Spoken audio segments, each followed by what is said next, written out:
आज विधान परिषदेमध्ये मनोज जरांगेंच्या आंदोलन आणि वादग्रस्त वक्तव्यावरून चांगलंच घमासान झाल्याचं पाहायला मिळालं। आज विधान परिषदेमध्ये मुख्यमंत्र्यांनीही जरांगेंवर हल्लाबोल केला। जरांगेंनी केलेल्या वक्तव्याची भाषा ही कार्यकर्त्याची भाषा नसून राजकीय भाषा असल्याचं मुख्यमंत्री म्हणाले।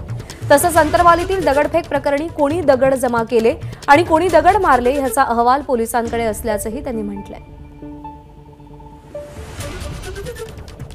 सरकारवर टीका करणं, त्याचबरोबर मला देखील मुख्यमंत्री म्हणून मला देखील माझी पण सगळे काय काढायची ती काढली, उपमुख्यमंत्री सगळे मंत्री, अरे असं कधी होतं काय, असं कधी चालतं काय?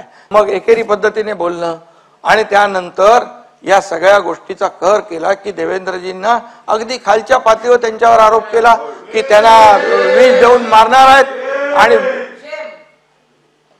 हे म्हणजे जेव्हा अशा प्रकारचं वक्तव्य त्यांच्याकडून होऊ लागलं, मी प्रेस कॉन्फरन्स मध्ये देखील म्हणालो की ही भाषा जी आहे कार्यकर्त्याची नाही, ही भाषा राजकीय भाषा आहे आणि त्याच्या मागे कोण आहे?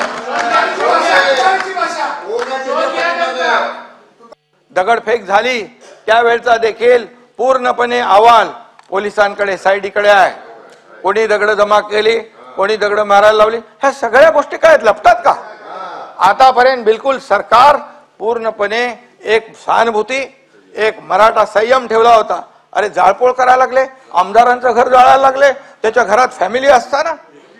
आणि म्हणून सरकार कुठल्याही परिस्थितीमध्ये हातावर हात धरून बसू शकत नाही आणि सरकार कुठल्याही परिस्थितीमध्ये कोणावर अन्याय देखील करू शकत नाही।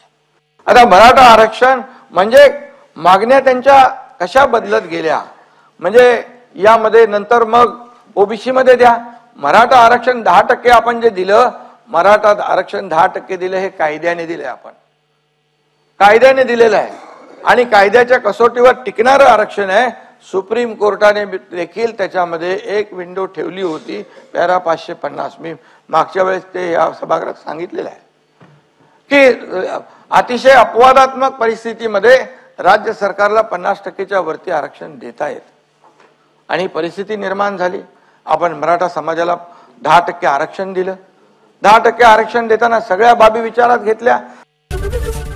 एबीपी माझा, उघडा डोळे बघा नीट।